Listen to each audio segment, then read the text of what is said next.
Welcome to another episode of SharingMyLight.com. SharingMyLight.com is a photography blog dedicated to the amateur to pro photographer who's looking to gain some new ideas and maybe some products, or whether they should attend an expo or a conference that they're not sure about. We post about everything and anything, and I say we, I mean the royal we being myself. Um, I'm open to all new ideas, so if you have attended a seminar or are currently using some Photoshop actions or any product, any camera, any computer, I strongly encourage you to post on the blog, and I love to hear from people. Things that they're experiencing, things that they like, things that they don't like, that type of thing. And it doesn't have to be related strictly to my blog. It could be about anything that they've seen, a book that they've read on photography or Photoshop, that type of thing. So again, I strongly encourage you to sign up to sharingmylight.com.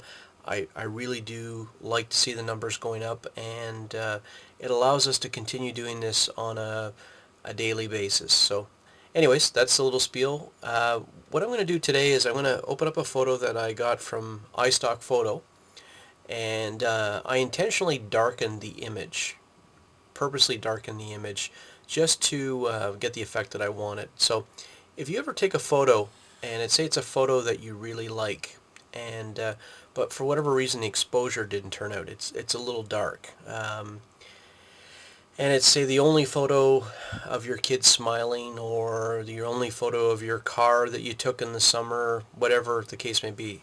Here's a quick little tip that you can use, and I'm going to take the tip and I'm going to expand it a little further. So as you can see, this photo is a little dark, depending on the effect that you're looking for, but let's say it's a little on the dark side, so we're going to lighten it. Here's a quick tip to try.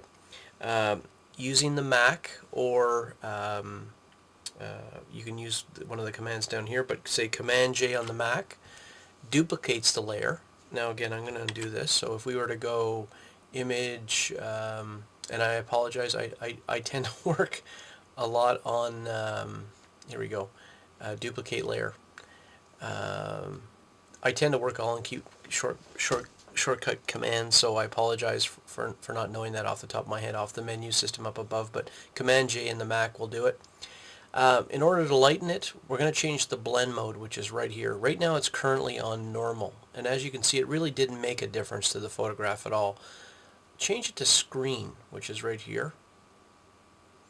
You can see instantly we have a much brighter photograph, and I'm going to actually just turn the layer off for a second. So there's before, there's after. Now, it's a good photo, it looks great, but if we wanted to be a little creative on how and what we lighten in the photograph, you could leave the photo like this, or I'm going to play with it a little bit more. I'm going to use the little icon here, which creates a layer mask. I'm going to invert the layer mask, so this box becomes black, which on the Mac is Command I.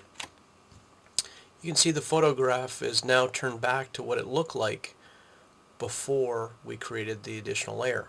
Here's the trick. I'm going to grab a paintbrush, make sure my brush is on white, and I'm going to paint the areas on the layer mask right here of what I want to bring to the surface. So for example, I want to maybe pull out the mask detail a little bit more, maybe put some highlights in the hair, little spots here and there. I'm going to make the brush a little smaller using the bracket keys on the keyboard. Maybe I want to make her lips pop out a little bit more, maybe pop up nails a little speck more. Maybe even draw her eyes out a little bit more. Okay, so there we go. So we've pulled a little bit more out of the photograph, but we kept other areas dark intentionally, maybe just a little bit more in the hair. Okay, so here's before, here's after.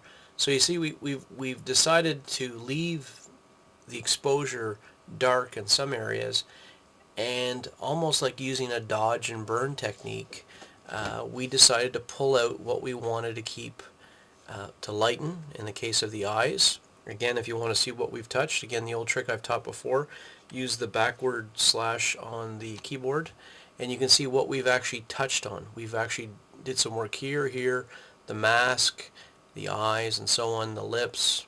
and it gives us a rough idea of what we've actually worked on. So that's a real quick tip.